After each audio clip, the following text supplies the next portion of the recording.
Cats 2019. A tribe of cats, called the Jellicles, must decide yearly which one will ascend to the Heaviside Lair and come back to a new Jellicle life. Director Tom Hooper, original writer T.S. Eliot, and screenplay by Lee Hall. Welcome to the American Recut. Let's get this out of the way. No, we're not going to talk about fucking Star Wars. No. Instead, we chose another movie. Arguably better. Cats. Really? Arguably better? I mean... You can argue anything, Brendan. Well, and that's what we're here for. We're here to argue about, let's talk about the movie Cats. So, let's go through our checklist of what did and didn't exist in this movie. Story, no. Characters, not really. Themes, what the fuck. Okay, let's do this seriously. Alright, so let's start with... Can we do this seriously? Let's start with an immortal quote about themes, which, this was brought up when... one of the actors, I can't remember who it is. It's been a while since I've seen this clip, but he got to talking with the guy who created the screenplay, Andrew Lloyd Webber. He's talking about, okay, so what's going on with this play? I'm having a hard time figuring it out. Is this person, obviously she's supposed to be the Queen of England, but is this like a geopolitical thing? Is this about like sins? And Lloyd Webber just kind of looks him dead in the eyes and says, it's about cats. And then it never got brought up again. And that's about as far as we need to go for themes. So Andrew Lloyd Webber deadpan looked the guy straight in the eye and said it's about cats. Cats. So there's no hidden theme or undertone. We will include a clip of what we're talking about, but that's as far as you need to go for themes. It's about cats. It's about cats. There's no real theme. We bought a zoo. The effects. They were there. In fact, it comprised 110% of the movie. So with the effects, there's a bit of an odd thing where, based on how narrow the actor's face is, it can look really good or really awful. One in particular, Mr. Mephistopheles, the magician cat. That one looks surprisingly good. There's a few shots where he's looking away or down, and you get kind of this weird feeling of like the stage play and actual makeup for a moment. And for the older actors, I suspect they used some practical effects and got them in like proper makeup and proper costume, because Ian McKellen looks decent. Yeah. Whoever is the leader cat. Judi Dench. Judi Dench looks decent. But for other characters who are supposed to be like the younger cats or like middle-aged cats, they use the same kind of cat technology look thing to them, which depending how wide their faces are, looks either okay or really bad. Yeah. There is one cat in particular who's part of the main cast. I have no idea who he is. We spent a good 6-7 minutes on IMDb just scrolling through names, seeing if we could figure out who this was. We had no idea. No idea. He has the first song of the whole movie. Yeah. So there's one guy who has a pretty wide face, and you can tell his eyes are like on the side of his head as far as the technology of it goes, and it looks really bad. The one for Francesca Hayward looks fine. She's in a lot of the movie, and it looks just fine, which not great, not ideal.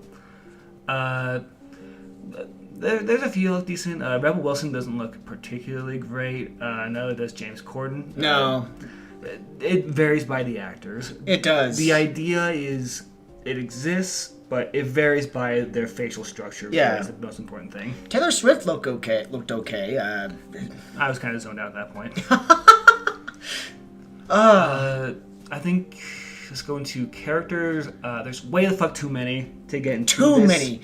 Every song introduces a new person. So, which if you're familiar with the original play and you're familiar with the stage play and you like it, you're one of 5 people. But it's a good statistic. So if you're one of those 5 people, you might like this in the same way that some people like Phantom of the Opera's movie or like any other musical movie, which is that you get kind of a really big budget, fancy version of the songs that you've heard before. But otherwise, I can't see anyone liking more than like maybe a song or two that they pick out for themselves from this movie. No, because right. Andrew Lloyd Webber, it's his style. They all sound very samey. All these songs have that same kind of very pop beat to them. They're very much pop musical. They all sound extremely similar to each other. You never really distinguish between songs that well. No. Like, there's a good 40 songs in this movie. And there's a lot of reprisal. There is a lot of reprisal. They bring back that original theme a lot, which sounds like cats yowling, which, that's a great sound. Yeah. Story. I don't know. The main story here follows that the cats need to go to the stage on this day that the kid Victoria has conveniently arrived. They need to sing their respective songs and be chosen to be reborn by old Deuteronomy. And the dastardly McCavity is trying to become the chosen Jellicle. He goes around and, takes out some of the other cats, but he's entirely harmless and useless. Oh, Idris Elba, why? And this may sound like spoilers, but there's really no story here. There's nothing. There is absolutely nothing here. Not even remotely. It's all just loosely fabricated plots. And the most I can say about the plot is, just like I said for characters, the whole story is about introducing new characters. That's really it. Yeah. That's really it. If you've seen, what am I thinking of? Unbreakable Kimmy Schmidt, where the gag was that he kind of just put on some garbage and made his own cat costume and jumped on stage to sing his own song. And then they reveal that that's what everyone's doing there. Nobody's part of the show. It feels like that. It very much feels like that. Finally, let's get into an extra category that we need to tag on, which is music. It is a musical. There is a lot of music. Yes. There's something in the realm of, I want to say 16, 17 songs. The movie is basically non-stop song after song after song. It's pretty consecutive. Yeah, it's pretty consecutive. A lot of it, the songs, if you like some zany show tunes, I liked a few of the songs. The rest, not so much. It really is genre by genre. They make sure to tackle at least one type of a genre you might like in this one, following the same chords and same overall song structure for each and every one of them. So you'll probably find a song or two where you're like, oh, this is surprisingly okay, and then everything else you'll be just kind of tuning it out at some point, because there's a certain point in the movie where it just gets into them doing song after song after song to introduce themselves to old Deuteronomy.